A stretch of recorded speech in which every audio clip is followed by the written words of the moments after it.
Hi, I'm Greg Hunter. This is the weekly news wrap up for Friday, December 14th, 2018, the WNW 364. The top story today, not the possible government shutdown, although I'll talk about it, not the border wall over that, and not the new investigation into the inauguration of President Trump and the money spent there. I think the big gem, the big, huge story is the hearings today on the Clinton Foundation. Now, the people that were involved here were misrepresented. They were said in the press, the alternative media press, as whistleblowers. They're not whistleblowers. It's actually three different guys. One, Tom Fitton at Judicial Watch. I'll talk about what he had to say in just a minute. Another two guys, which are forensic accountants. They're hired guns that do workups on charities and say, oh, here's where charities have gone bad and here's where they misspent the money. And they decided to take on the Clinton Foundation as a project and then turn with their findings in, and they have 6,000 pages of findings, these guys, to the IRS. And they've done that. They also contacted the FBI and were contacted by the FBI as well. So this is the big story, I think, the Clinton Foundation, and I'll explain this as I go on, the investigation, because it's the linchpin of why they tried to take down Trump and why they had to exonerate Hillary and all that, and I'll explain that in just a minute.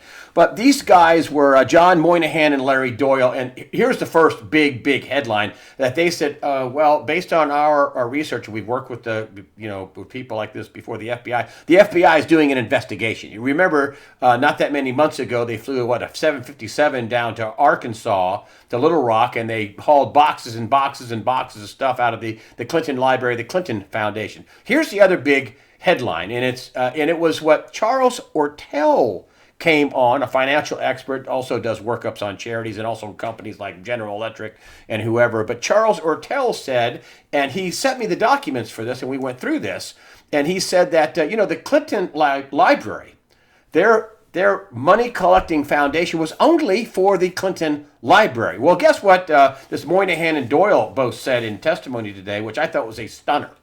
And they said, listen, they only applied for a 501c3, a charity, for the library, and they never amended it. They never modified it, quote unquote, never modified it. So all this Clinton Global Initiative, Clinton Foundation, Clinton in Africa doing aid stuff, they weren't a charity. They were not a 501c3. Another big bomb dropped by these guys that said that they had given this to the IRS. They had given this several times to the Justice Department, including Huber, John Huber, who was without the name, a special prosecutor, who was supposed to testify, last week, and then 41's funeral happened, and was supposed to testify Thursday, and then all of a sudden got canceled. And these guys said, well, yeah, we gave all this to Huber too, and he said, we gave this information 3 times to the Justice Department. They never wanted to look into it. Evidently, they are now. But the FBI under investigation. That big headline. Number 2, big headline. The Clinton Foundation was only for a library, just like Charles Ortel initially said 2 years ago right here on USAWatchdog.com. These guys also said, well, on paper, and this is just on paper, this is just what they know by going over the records that they can see. They misspent between $400 million and $2.5 billion. Well, it was never a charity past the library. Never a charity. And they had all kinds of, they were casting dispersions on that the money wasn't spent properly. Money wasn't spent well. Now, also that Tom Fitton testified also, and he said, well, first of all, these guys and Tom Fitton all said the same thing. Tom Fitton at Judicial Watch and Moynihan and Doyle, the hired forensic accountants, saying that we thought, we've been trying to get this stuff out there for for a while, and we thought that the DOJ was protecting the Clintons. Oops. Tom Fitton also said that the FBI and DOJ, evidently not now because there's an FBI investigation, but the FBI and DOJ were always trying to protect the Clintons. And not only was it the FBI, DOJ? But I'm going to just harken you back to this book, Clinton Cash, which came out a few years back, and this is Peter Schweitzer. And Peter Schweitzer is the Government Accountability Institute, and he came out with Clinton Cash, and he was the first one to break the story of how uranium-1, 20% of our uranium, got transferred to the Russians, that there was espionage, and there was racketeering, and there was treason, there was wrongdoing, there was all kinds of stuff at that was happening with Hillary Clinton as the head of Secretary of State. She was the Secretary of State. Tom Fitton said, it's hard to see. It's hard to see where the line was, where the Clinton Foundation stopped and Hillary's Secretary of State job started, where the Clinton Foundation and the State Department, there was a kind of a blurry line there and not a line there at all. And Huma Abedin worked for Clinton and also worked for the Clinton Foundation. So Fenton also talked about how Bill Clinton got 2 speeches in Saudi Arabia, $600,000. This is while Hillary Clinton was Secretary of State. That their donations fell off a cliff, went down 62%. After she was no longer Secretary of State. They were talking about play to pay. That foreign nationals and foreign governments raised money. They raised money at the Clinton Foundation from foreign nationals and foreign governments. I mean, the uranium-1 went to the Russians. The Russians were involved in espionage, according to a guy by the name of Campbell, who was a inside undercover agent for Robert Mueller's FBI. And he had 5,000 pages of documents. But here is the actual book cover, and let me just read this to you because this is what he claimed when this book came out a few years ago, his best-selling book. The untold story of how and why foreign governments and businesses helped make Bill and Hillary rich. And you know what that hearing today was doing? Backing that premise up. Now, Schweitzer's book, the New York Times, the Washington Post, some of the big news agencies, most of them ignored it once they figured out they couldn't disprove it.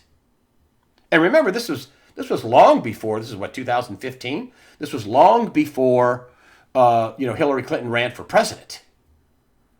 That they had this kind of malfeasance going on. The other thing that Fenton also brought up. He brought up the whole thing about play to pay, and that Bill and Hillary Clinton raised lots of money from Saudi Arabia, anywhere from $18 to $50 million in all, while she was Secretary of State. And this was collected through the Clinton Foundation. I don't know why the spread is that big, but listen, millions of dollars. And back to Charles Ortel. So Charles Ortel told me on camera back in, I want to say May of 2016. Charles said that, listen, it's $2 billion fraud on paper. This is Bonnie and Clyde in reverse, he said, Charles Ortel. It's a $2 billion fraud on paper, but, without proper auditing, it might be $100 billion. It might be, who knows how much it is? Nobody really knows.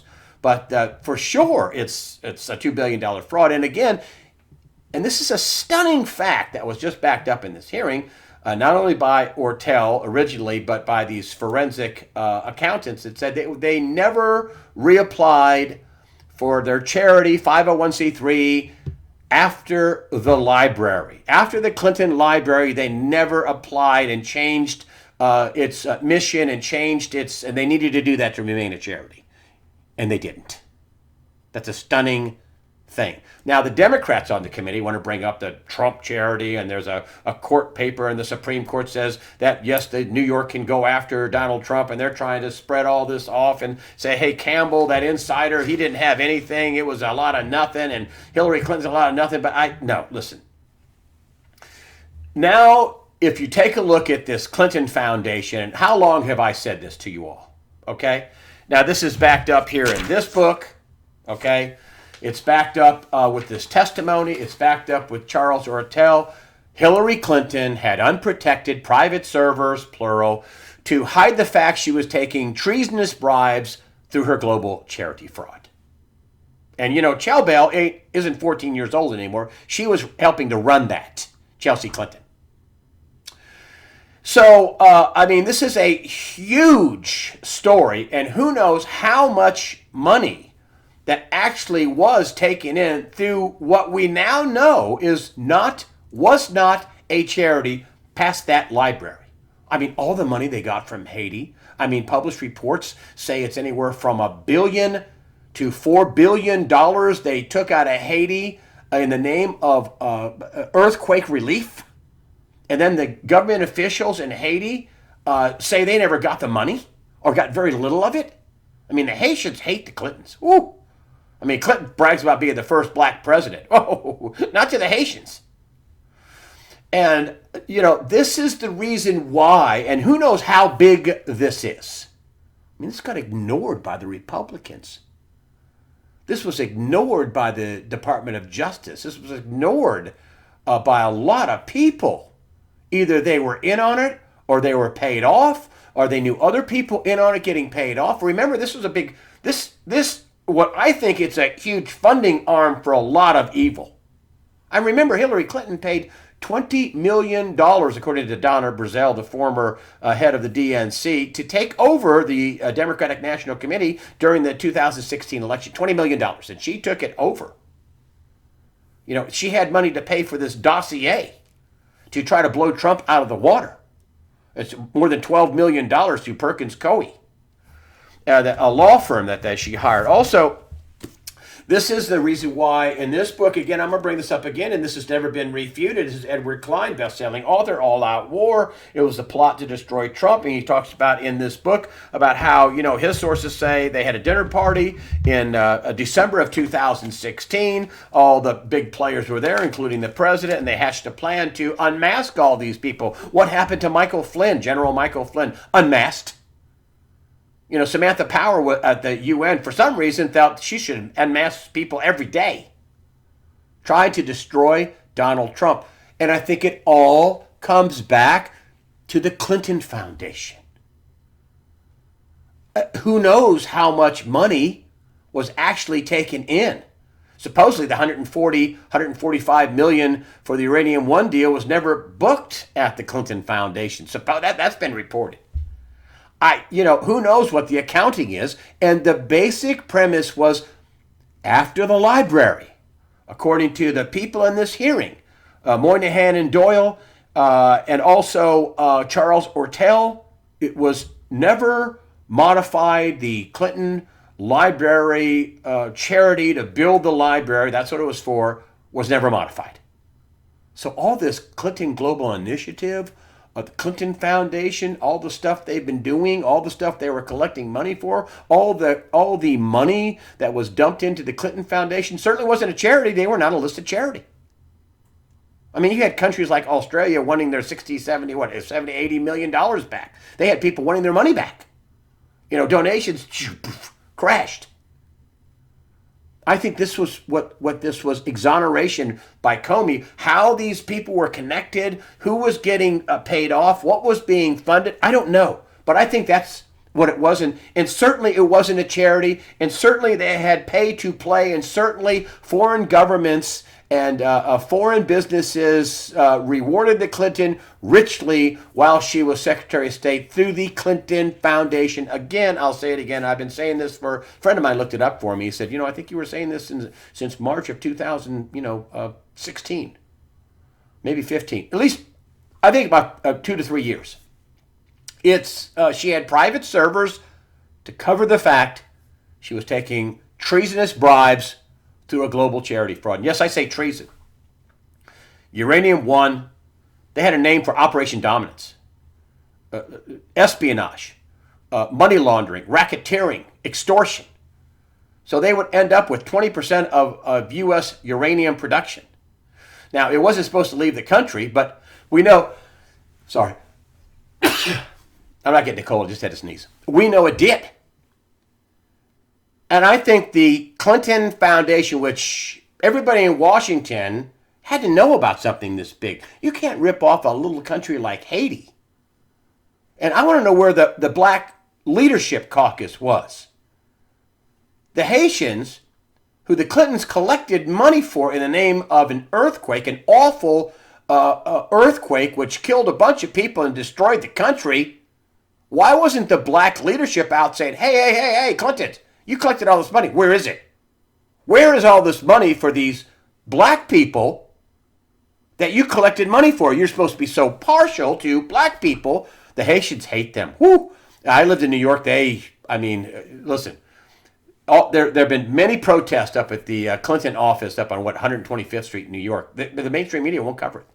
They won't ask, hey, why are you so mad? Because they collected billions of dollars, hundreds of millions anyway, and we never got any of it in the name of this earthquake? I mean, this is horrible. So I think that was a big news story today. And what they're trying to call for is more investigation. Now, it's not going to come from the House. But it may have already started, at least according to these guys. They think there's an FBI investigation going on. And remember, I want you to get this through your heads, folks. After the money collected for the library, they never, quote, modified their 501c3. Therefore, after the library and all this other stuff they were doing, they didn't modify their charity status. They weren't a charity.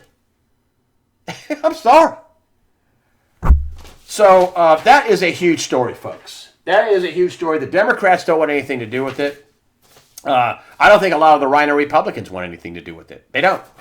They don't want anything to do with it at all. But I mean, this could not be truer. The untold story of how and why foreign governments and businesses help make Bill and Hillary rich, and their daughter, Chelsea, made them rich. Here we have this. This is an important story, folks, because it may really destabilize things. And that is Donald Trump urges Democrats to avoid potential partial government shutdown and wall funding showdown. He had this big shootout in his office with Pelosi and Schumer, the minority leader in the Senate, because he needs 10 votes in the Senate. And also Pelosi is going to take over the House of Representatives come January, 3rd or something like that, when they get sworn in. Wow, what an ugly, ugly meeting. And Pelosi kept saying, we shouldn't debate this here. And, Donald Trump saying, well, this is called transparency. This is a good thing. And then Chuck Schumer says, well, you want to shut down the government. And he said, and Donald Trump surprisingly said, well, listen, for national security, I'll own that. Okay, that'll be on me. I'll own that. But this migrant caravan where thousands of people wanted to just bust through the country, they caught terrorists. There are people who are diseased. There are every time we have one of these people come in, the reporting on this is as much as they cost $70,000 a piece a year. They are not seeking asylum. They're seeking a job. They're seeking a better life. They just want to come over here and have their kids, and then taxpayers pay for it. And of course, Democrats want to replace all the voters over here because their policies are so awful that they need people from worse places, far worse places than America, to come up and vote for their awful policies so they can get a government check. And that's another thing, that the illegal aliens here, 63% are on welfare, on some type of government assistance. I mean, I don't really want to get into this in this investigation now. Looking into the inaugural spending. I mean, Press Secretary Sarah Sanders came out and said, this isn't, Plan B. This is Plan D, E, F, or H. I mean, this is down the line. This is anything they can do to take the president down. And this is absolutely outrageous. And again, it's very destabilizing, financially speaking. Financially speaking, this was a story that just kind of flew right under the radar, and this is the reason why I booked Danielle D. Martino Booth, a former high-ranking Fed official who was Richard Fisher's right-hand woman in the Dallas Fed, Fed President Richard Fisher. And this was a Fed net worth turns negative following record $66 billion in paper losses. Now, I talked to Danielle D. Martino Booth, who wrote this book, a very unflattering book about the Federal Reserve, incidentally. And she said, well, there are paper losses and they can hold the bonds to maturity. She says, but the optics are terrible. I mean, yes, they have $4.1 billion in bonds. They raised rates, so they have this paper loss because those assets, tanked some. And in the third quarter, they had lost $66 billion. They only have $39 billion or so in capital. Well, see, $66 billion loss and only $39 billion in capital. Wow, they're insolvent if they're any other company. But they're the Fed. and the Fed can print money. But she agreed. She said, wow, the optics are terrible. And the people that want to audit the Fed are going to have more ammunition. See, I think the Fed should be audited. And the problem with that is people have long said that, well, if the Fed is audited, it'll kill it. Well, listen, I'm a journalist. I'm a open a source guy. I'm a public records guy. I don't want to have public records where I get people killed in the field. I wouldn't do that. But how much money the Federal Reserve is spending and what they're doing and what bonds they're buying and what kind of stuff they're doing behind the scenes that nobody ever sees because you can't audit them. Oh, yeah, I'm all for that. But I talked to her about the Fed. I talked to her about the coming economy. And I also got an email from my friend, Greg Manarino, actually a phone call. He says, dude, I'm going to send you a chart. And he says, listen, I just want you to hold it up and tell people this is the encapsulation of what's going on in the economy. And he says they've had all this money printing. Well, look, I'll read it for you. We'll just get it right here. He says, look over what you decided to suppress. Look at what over a decade of suppressed interest rates have done to the yield curve and has caused massive bubbles to be reinflated in both the stock market and the real estate market. And this is a normal curve. The lower money, that what you can get for 2 months it should be 1%, and 3 months, and 3 years, and 5 years, and it should you should get you get 5% for 5, and 10% for 10, and 15% for 30, whatever. Okay, but here's the real yield curve. I mean, we're talking between the federal funds rate, which was like 2.19, 2.2, less than 2.25%. The federal funds rate, the overnight money for the banks charge to 30-year money is like, I don't know, 3.3%. I mean, it's from overnight money to 30-year money. It's the difference in percentages around 1%. Manarino says this is what's signaling big trouble. And as this yield curve flattening, we have exploded the debt and suppressed the interest rates so much, and the debt's exploded so big. And this isn't just a United States problem. We look pretty good compared to the ECB. The ECB has been buying bonds, which they're going to stop at the end of this year. They're going to stop liquefying the market, and the economy is teetering around the world because of all this debt. I mean, Danielle DiMartino Booth brought up the fact that when we started, I think Nomi Prenz also brought this up. Two smart ladies said that that we started out in 2008 around $165 trillion in global debt. We blew it up to 250 trillion 10 years later. Egon von Greyerz, who is at Matterhorn Asset Management, he vaults gold on 2 continents, says, if you add everything up, the commitments, the derivatives, everything, all the debt, corporate debt, he says we had about 2 quadrillion in debt. And that's the problem. In 2008, we had a debt problem. What do? We shoveled more debt into the system, printed more money, we created more bonds, really. And so that has made the whole system really shaky. This is why some very wealthy people are buying gold. Can this vault higher? Bannerino thinks it will. He's been pretty good. He says for a while, I don't know how much longer it's going to vault higher, but I think when they raise rates, Manarino says, I think when they raise rates in December, it ain't going to go, the interest rate's going to go down, and the market's going to go up. He says, how long is that going to last? I don't know, but, that's what he thinks is going to happen because we're living in a crazy fake world where everything is manipulated. And that is my warning to you. Can they keep manipulating this? I've been saying for years that you should be careful and you should own your assets and you shouldn't hang yourself out. I didn't know how long this is going to go on. I mean, nobody knew about the 21 trillion that Dr. Mark Skidmore came up with. Rob Kirby's big revelation was, now we know how they did it. Everybody was expecting this thing to blow up because without the extra money, feeding it into the system to buy bonds and debt and do this other stuff, this would have never lasted this long. But Kirby says, now we know how they did it. They printed more money than anybody could wrap their heads around. Another at least $21 trillion Did they spend it on manipulating the markets and intervention? Yep. Did they spend it on the space program? I think so. That's what that's what President Donald Trump says, that we need a space force. I think he said that because we already have one. But we spent a lot of money, and it's going to be. This is why we have these big, people around the world chanting, "We love Trump, we want Trump." I mean, this is happening in Great Britain. This is happening in France with these, yellow vest riots, and they're not over a gas tax. They're over all these immigrants and how much it cost all these immigrants for French citizens to pay for, and the increase of knives and attacks and crime and all this other stuff. We find that in Italy with their big change in power. We find that in other countries around Europe. We found that the Poles, they don't want to do any of this. The Brexit, they want to get out of the EU.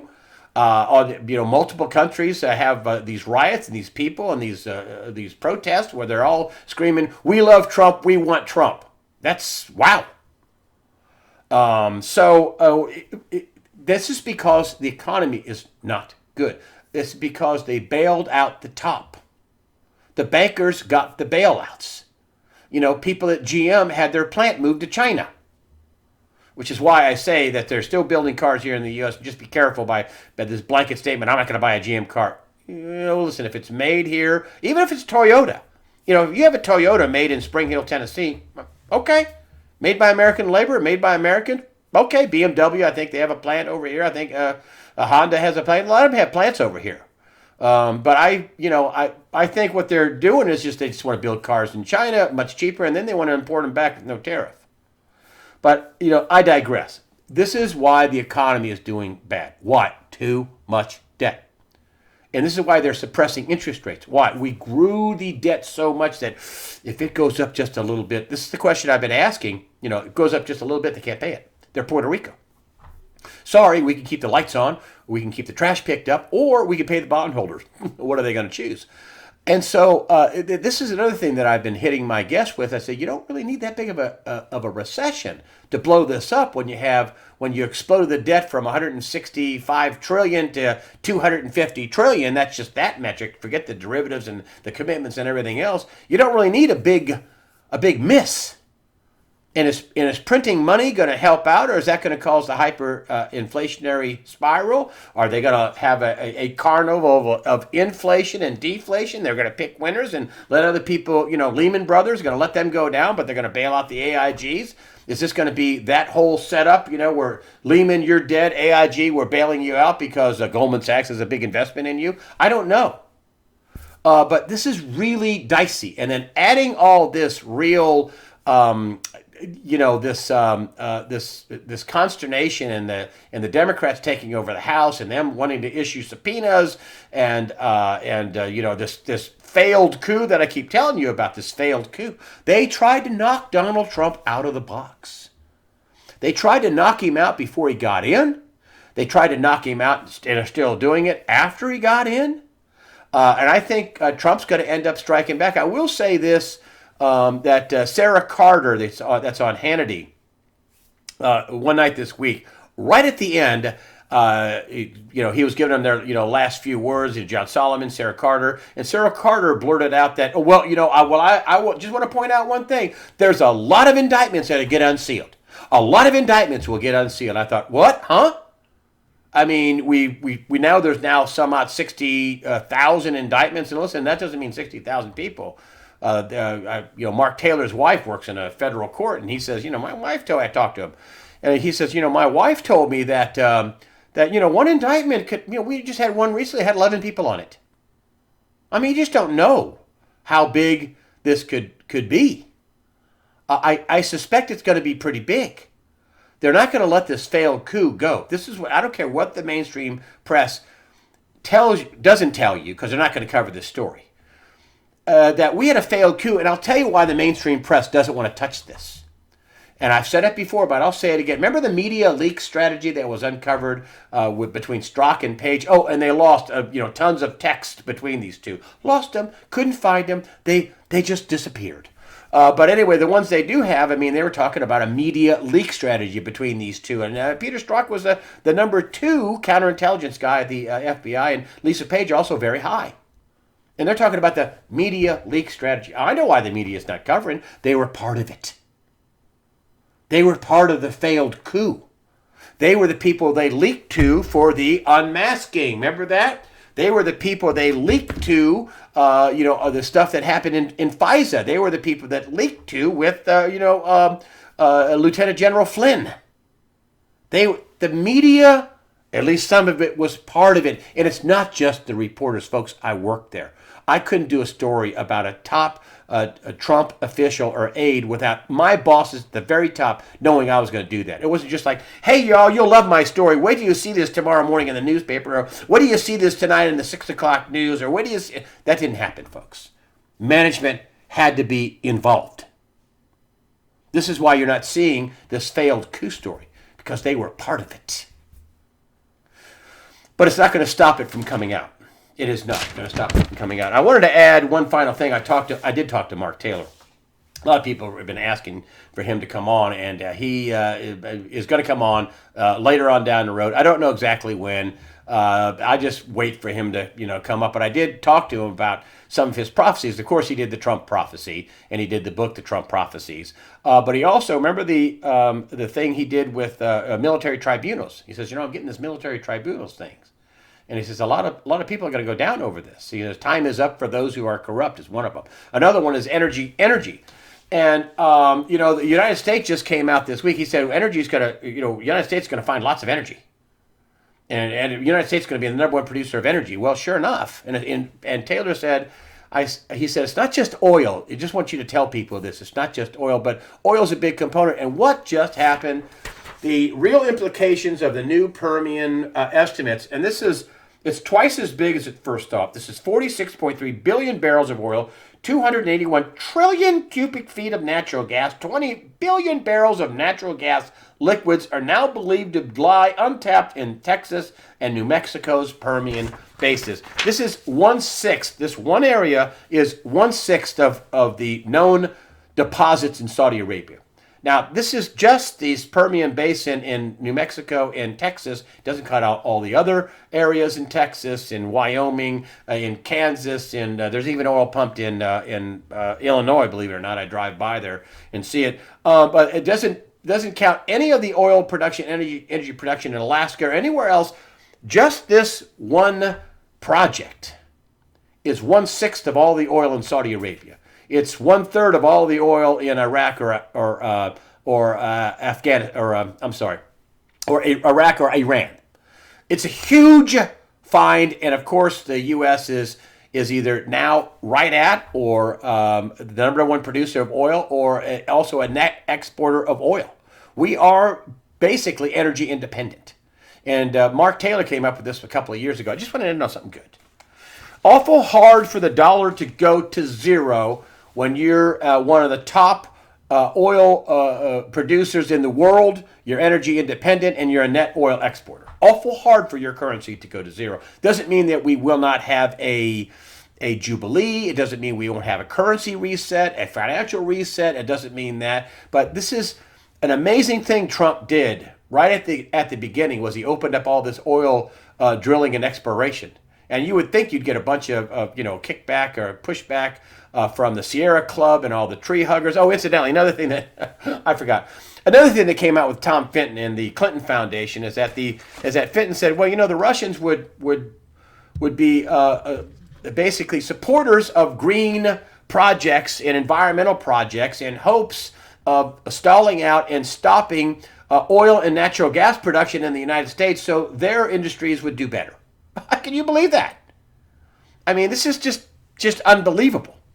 And so I just wanted to kind of bring that out, that there is some good news in the economy. And this happened in the tax cut that Trump pushed through, and the repatriation of cash and all that. He opened up Anwar, he opened up all this drilling in America, and he did it for a reason, to cushion the fall of America, or cushion the reset of America. This is why Zimbabwe, their money inflated to nothing. They don't have oil. in Weimar, Germany. Germany is an oil importer. They don't have oil. This is why they were stopped at the Battle of the Bulge, that they didn't have, that much oil production in Germany. This is why natural gas pipelines going to Europe is so important to places like Germany. They don't have a lot of oil production. And so this is why this is such good news for America. That is some good news for America. But I still say, listen, folks, just be careful out there with your investments. There's so much debt out here. It's so unpredictable. The geopolitical climate I've never seen it this bad in all my days of reporting, and it goes back to the 70s. I've never seen it this bad. This is bad. And who knows how bad this could get. It's not going to be a stabilizing effect on the economy. It's not going to be a stabilizing effect on the dollar. Although these evil weasels that try to take Trump down and this deep state needs to be whacked. And you know what? If the economy goes down for a while to break America free of this evil, then so be it. And with that, I'm going to wrap it up and tell you all, listen, I want you to prepare yourself.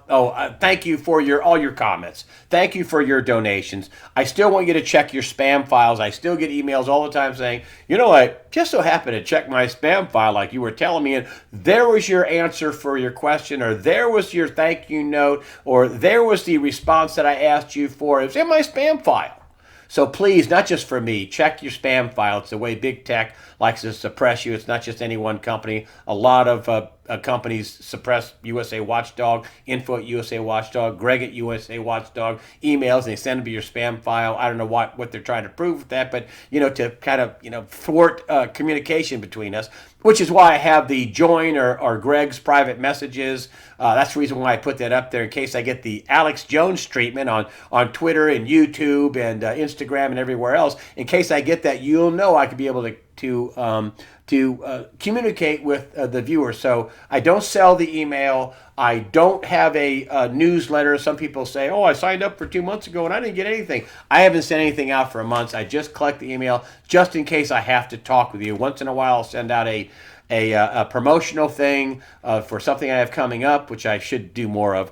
And once in a while, I'll send something out for my only sponsor, Discount Gold and Silver. Melanie Cedarstrom is the owner of Discount Gold and Silver. Totally honest, I've never had a single complaint. She's been on, going on 4 years now.